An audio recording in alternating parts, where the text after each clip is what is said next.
누가복음 12장 15절 이하 21절까지 제가 읽겠습니다. 그들에게 이르시되 삼가 모든 탐심을 물리치라.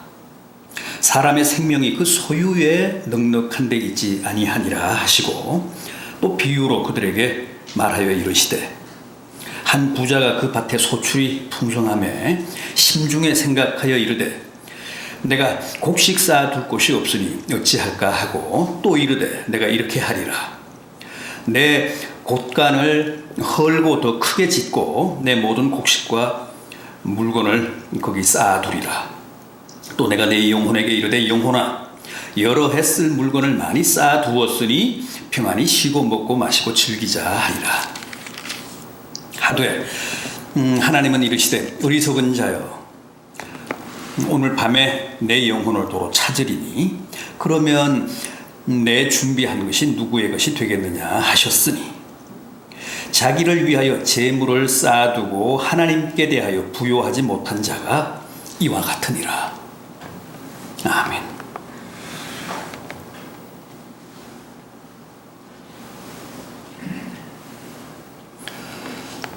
유대인 출신의 유명한 학자 에리히 프롬이라는 분 아시죠? 제가 독일 간 이듬해인 1980년 3월에 스위스에서 80세를 일기로 세상을 떠난 분인데, 독일뿐만 아니라 스위스와 프랑스를 비롯한 온 유럽이 1년 내내 그분을 추모하며 날마다 에리히 프롬의 철학과 사상을 재조명하는 학술대회를 열고, 대학마다 에리히 프롬의 강좌를 새로 개설하고, 서점에는 그분의 단행본이 뭐 이렇게 쌓이고, 물론 저도 그분을 알고 있었습니다만은 정말 그렇게 유명한 분인 줄은 그때 처음 알았습니다.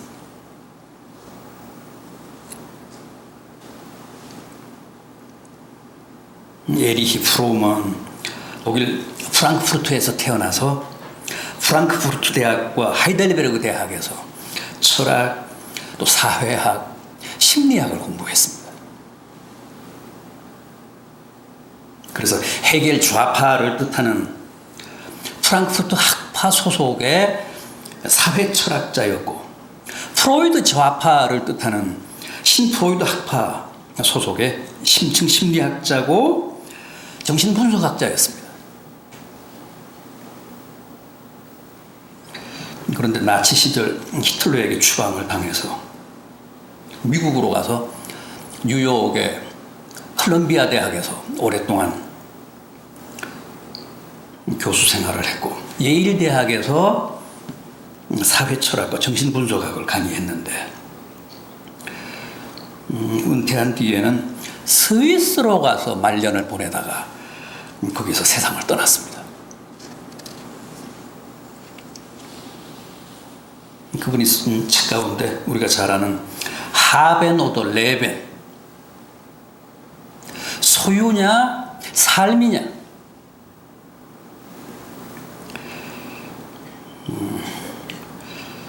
그 책을 많은 분들이 알고 계실 겁니다.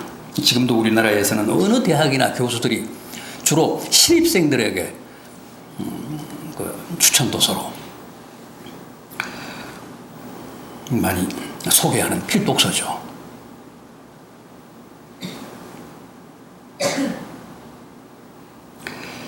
소유냐 삶이냐 하는 책에 보면은 두 가지 유형의 인간이 나옵니다. 소유형의 인간과 존재형의 인간.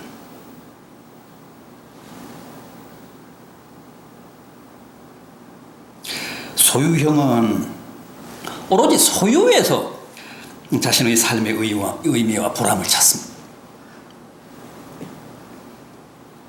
소유를 통해 자신의 존재를 확인하고, 소유에서 행복을 느끼고, 오로지 소유를 통해 삶의 성취감을 누립니다.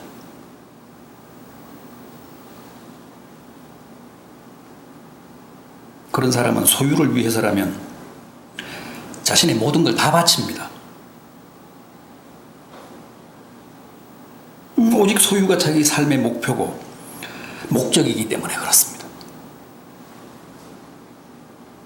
그럼 존재형은요? 존재형의 인간은 소유가 아니라 무엇이 진정한 삶이고 무엇이 인생의 진정한 의미를 느끼게 하는지를 부단히 찾고 물으면서 그 답을 얻기 위해 고민하며 사는 사람. 어떻게 사는 게 참된 삶인가? 인생의 진정한 의미는 어디에 있는가? 그래서 존재형은 소유보다는 항상 가치를 추구합니다.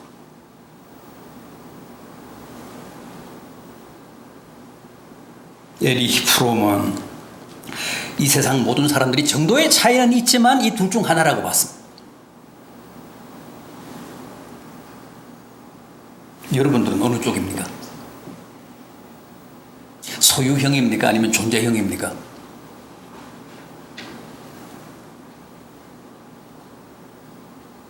소유가 인생의 목적이고 목표입니까? 아니면 인간다운 삶이 여러분들의 인생의 참된 가치입니까?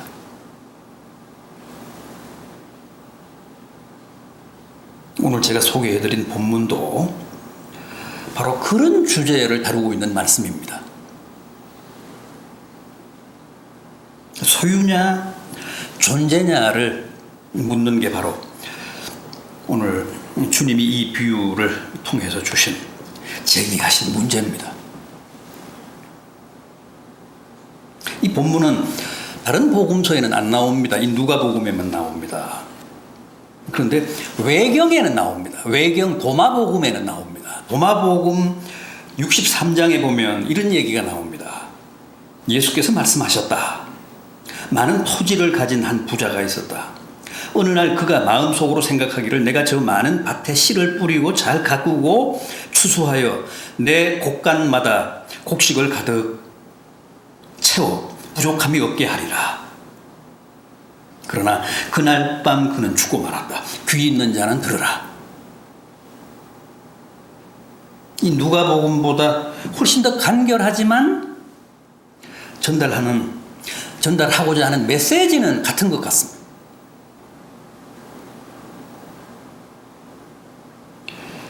자, 그럼 오늘 본문을 한번 보겠습니다.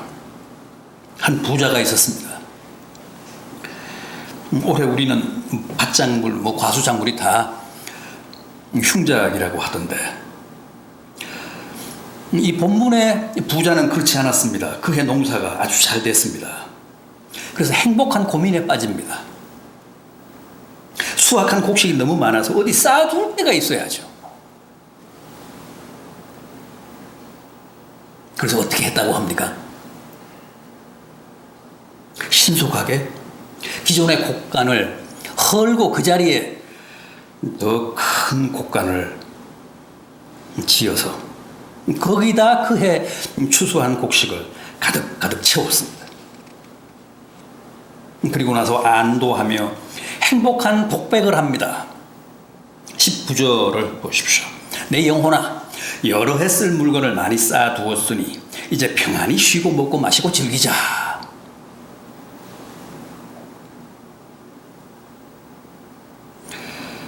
그런데 이게 웬 청천벽력입니까? 부자가 곳간에 쌓아둔 곡식을 바라보며 그렇게 달콤한 환상에 젖어 있을 때 하나님이 부자에게 뭐라고 하셨습니까? 오늘 본문은 부자에 대한 하나님의 이런 선고로 끝납니다. 어리석은 자여, 오늘 밤에 네 영혼을 도로 찾으리니 그러면 네가 준비한 이 모든 것이 누구의 것이 되겠느냐?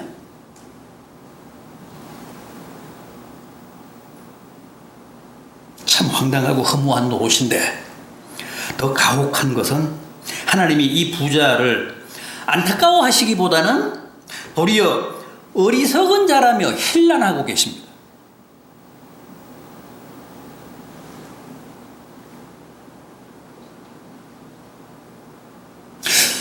이 얘기 여러분들은 어떻게 생각하십니까? 정말 이 부자가 어리석습니까?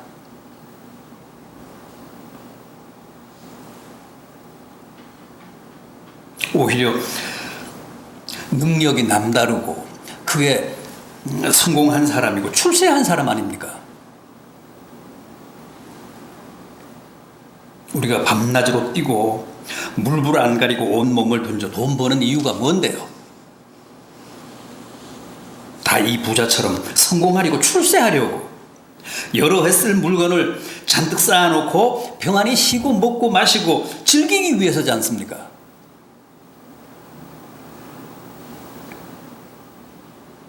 그렇게 보면 이 부자야말로 우리의 그런 꿈을 한 발 앞서 이룬 선구자고 우리의 롤 모델입니다. 우리의 선망의 대상입니다.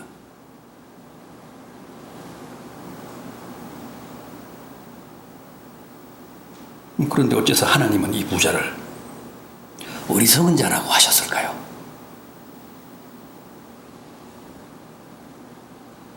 이 부자야말로 존재형이 아니라 소유형의 전형이었기 때문에 그렇습니다.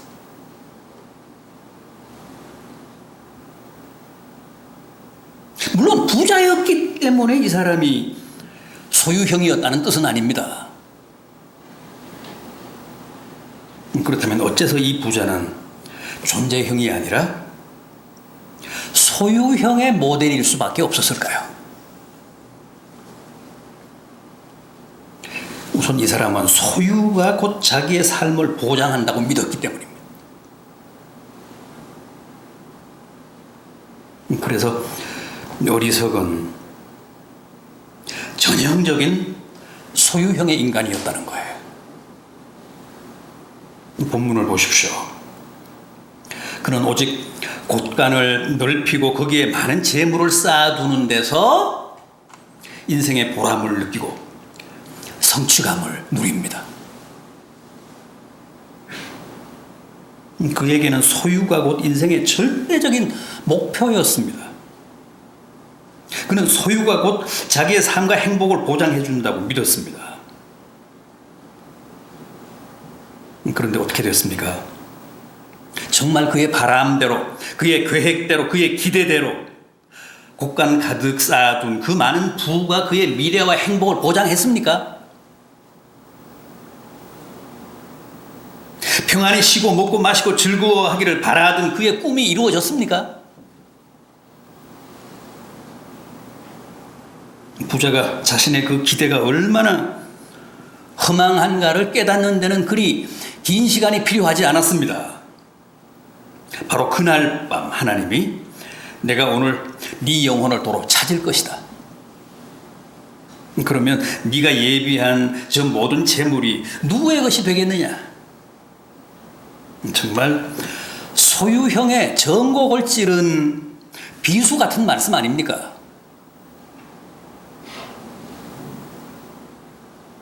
그렇지 않습니까? 재물이 아무리 많다 한들 오늘 밤에 죽어나갈 그의 운명에 그게 무슨 도움이 되겠습니까?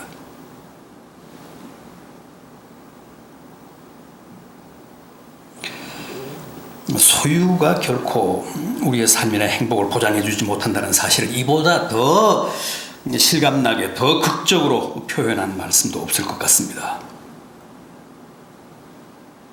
본문 15절입니다. 삼가 모든 탐심을 물리치라.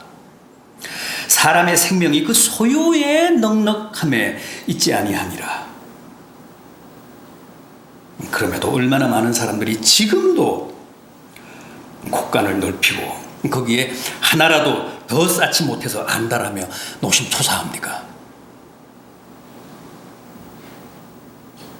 모두가 여러 해 쓸 물건을 잔뜩 쌓아두고 마음껏 먹고 마시고 즐기자는 소유형의 인간들이어서 그렇습니다. 누구 마음대로요. 누구 뜻대로 마음껏 먹고 마시고 즐겨요.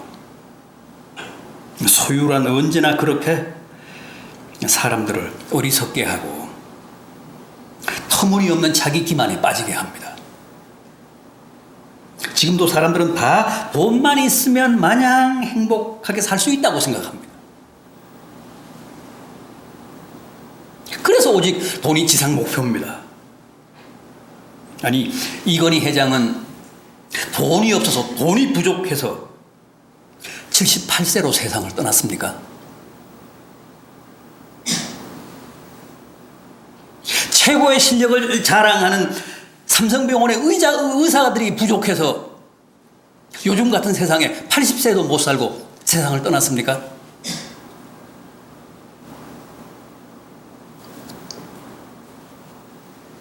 그분 수하의 의사가, 전문의들이 수천 명인데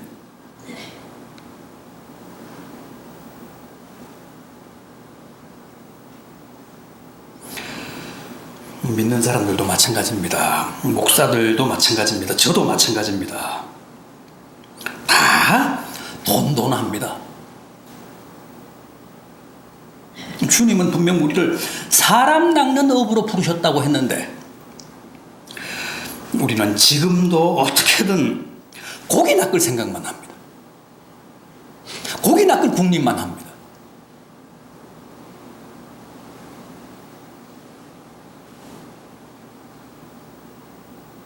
그래서 이 시대는 모두가 돈밖에 모르는 소유형들 뿐입니다. 어디를 봐도 곡간을 헐고 조금이라도 더 많은 곡식을 싹게 타는 사람들 뿐입니다. 부디 더 늦기 전에 우리의 가치관을 새롭게 합시다. 더 늦기 전에 우리 인생의 목표를 재고합시다. 다 부질없습니다. 본문 21절 말씀처럼 자신을 위해 재물을 쌓기보다는 하나님에 대해 더 부요한 사람들이 됩시다. 그게 존재형입니다.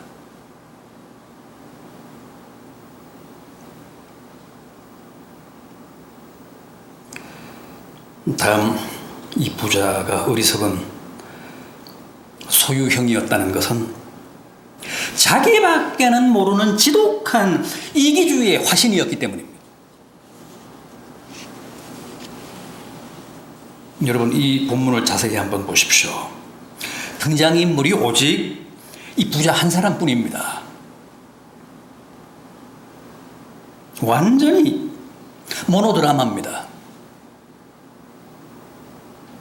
그러니까 이 부자의 안중에는 하나님도 이웃도 없었다는 겁니다. 심지어는 아내도 자식도 없었다는 듯 끝까지 나뿐입니다. 보십시오. 내 곡식, 내 곡간, 내 물건, 내 영혼. 헬라어 원서로 이 대목을 보면 그리 길지도 않는 본문에 나라는 말이 무려 14번이나 나옵니다.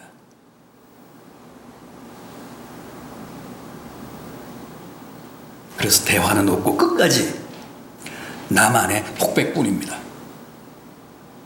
그렇습니다. 그는 오직 자기만의 행복, 자기만의 향락을 추구했던 지독한 개인주의, 이기주의였습니다. 그래서 틀렸다는 겁니다. 그래서 어리석었다는 거예요. 물론 이 부자가 남의 것을 부당하게 갈취했다거나 무슨 종들을 착취해서 그 많은 부를 축적했다는 근거는 없습니다. 그래서 악착같이 벌어 내 돈으로 내가 즐기겠다는데 그게 무슨 잘못이냐고 항변할 수도 있습니다. 그런 주장 맞습니까? 그런 주장이 정당합니까? 그렇지 않습니다. 비록 그게 정당한 부라고 할지라도 그것으로 나 혼자만 즐길 권리는 없다는 게 성경의 가르침입니다. 왜 그럴까요? 우리가 내 것이라고 생각하는 나의 모든 것이 실은 하나도 내 것이 아니기 때문에 그렇습니다. 성경이 이 세상에서 순수한 내 것은 아무것도 없다고 가르칩니다. 어리석은 자여, 오늘 밤 네 영혼을 도로 찾으리니. 하나님이 네 영혼을 도로 찾겠다고 하신 말씀은 무슨 뜻일까요? 우리가 가장 고유한 내 것이라고 생각하는 내 영혼조차도 실은 내 것이 아니라는 뜻입니다.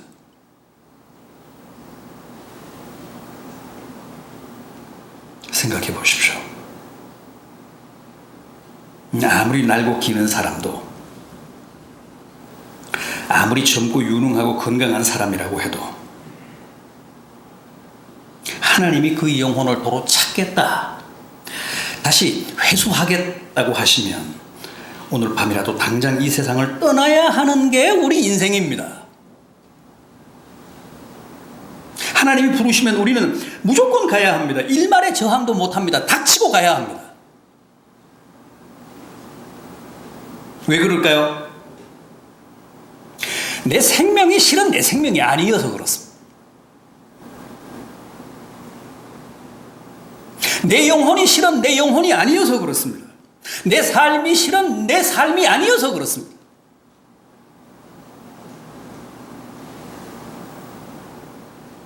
다 하나님의 것입니다.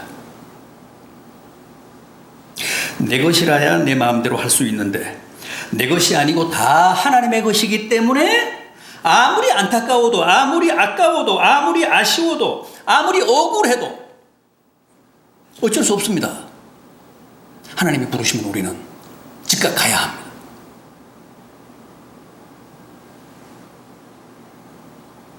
그런데 내 영혼, 내 생명뿐 아니라 내 아내, 내 남편도, 내가 낳은 자식도, 내 곳간에 쌓아둔 곡식도, 은행에 저축해둔 현금도, 18조 원이나 되는 무슨 주식도 다 두고 마지막 한 장까지 다 반환하고 알몸으로 빈손으로 떠나야 합니다. 다 반품하고.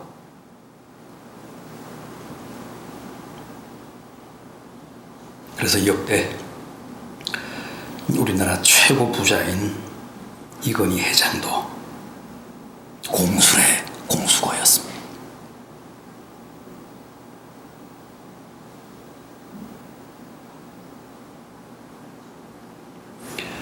몇 년 전 세상을 떠난 최희준 씨의 하숙생, 2절이 그렇잖아요. 인생은 벌거숭이, 빈손으로 왔다가 빈손으로 가는가.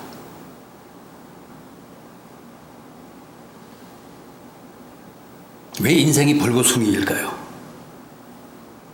왜 인생은 누구나 빈손으로 왔다가 빈손으로 떠나야 할까요? 아무것도 내 것이 아니기 때문에 그렇습니다.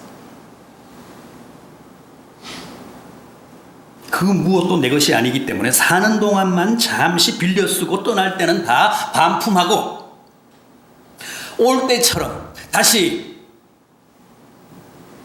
빈손으로 떠나야 하는 게 인생입니다. 그게 공술의 공수거잖아요. 그럼에도 우리는 늘 착각에 빠져 삽니다. 내 수중의 모든 게 다 내 것이라고 생각하는 겁니다. 그렇게 속아서 합니다. 내 집, 내 삶, 내 가족, 내 소유가 다 내 것이라고 생각합니다. 모든 게 다 내 수고의 대가고 내 노력과 내 능력의 보상이고 내 운의 결과라고 생각합니다.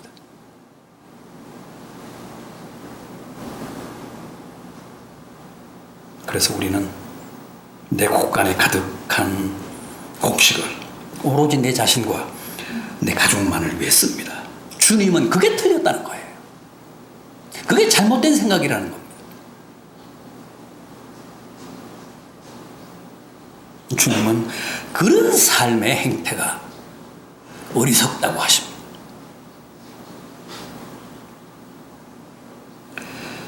여러분 늘 말씀드리지만 우리는 절대 주인이 아닙니다. 거기서부터 출발해야 합니다. 우리는 다 주인의 재산을 맡아 일정 기간 관리하는 청지기들입니다. 주인의 재산을 주인의 뜻에 합당하게 잘 집행하며 살아가야 하는 종들일 뿐입니다. 부디 올해도 착하고 신실한 청지기가 될지언정 본문의 이 부자 같은 어리석은 인생이 되지 맙시다. 주인의 것을 마치 제 것인 양 제 마음대로 쓰는 소유형의 인간이 되지 맙시다.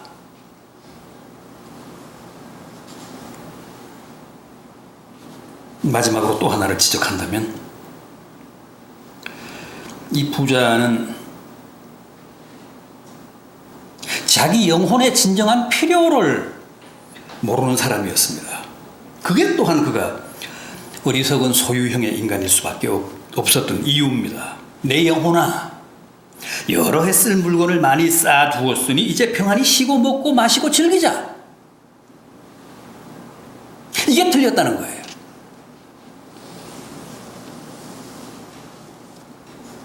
여러분, 사람의 영혼이 곳간에 쌓아놓은 많은 물건으로, 은행에 쌓아놓은 많은 돈으로 평안히 쉬고 먹고 마시며 만족해 할 수 있을 것 같습니까? 얼마나 어리석습니까? 오히려 돈 많고 재산 많은 부자들일수록 영적으로는 훨씬 더 빈곤하고 황폐하기가 쉽습니다. 잘 먹고 잘 사는 나라들일수록, 사회보장제도가 잘 된 나라들일수록 정신병자 지수, 자살자 지수가 더 높은 이유가 뭡니까? 한마디로 소유나 부가 결코 우리의 영혼의 필요를 다 채워주지 못한다는 얘기 아닙니까? 소유의 넉넉함이 그 사람의 영혼을 만족해 하지는 못한다는 뜻입니다. 우리나라도 전에 못 살 때는 차라리 자살자가 이렇게 많지는 않았습니다. 그런데 지금은 10년이 넘도록 부동의 1위 자리를 지키고 있습니다. 자살 지수가 세계에서 가장 높습니다. 오늘도 우리나라는 전국 어디에선가 47명이 자살합니다.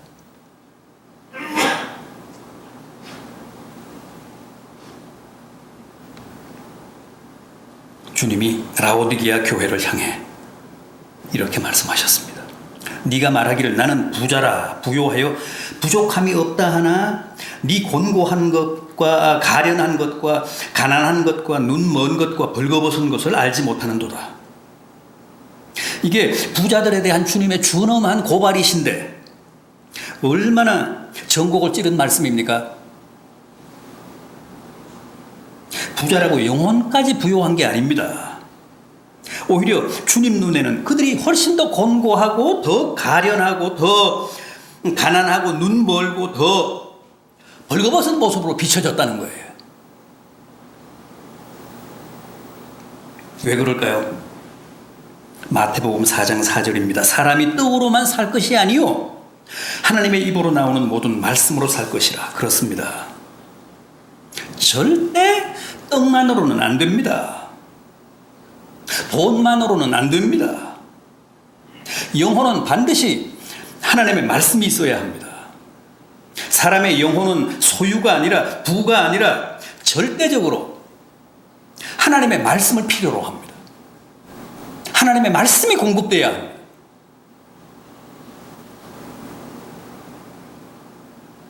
여러분들은 지금 자신의 영혼을 위해, 여러분의 영혼의 행복을 위해, 영혼의 건강을 위해 무엇을 하고 계십니까? 혹 이 본문의 부자처럼 오로지 곳간에 쌓아둔 소유로 자신의 영혼의 필요를 대신하고 계시지는 않습니까? 어림도 없습니다. 꿈 깨십시오. 반드시 말씀이 있어야 합니다. 지금도 수많은 영혼들이 말씀이 없어서 말씀이 빈곤해서 시들어가고 있습니다. 부디 어리석은 부자처럼 착각하지 마시고 재물보다는 오히려 하나님의 은혜를 구하시고 주님의 말씀을 사모하십시오. 그게 내 영혼이 즐거워하며 평안히 쉴 수 있는 진정한 비결입니다. 부디 어리석은 소유형이 아니라 모두 다 진정한 존재형의 인생들이 되셔서 보다 바르게, 보다 건강하게, 보다 행복하게 사시는 성도들 되시기를 진심으로 기원합니다.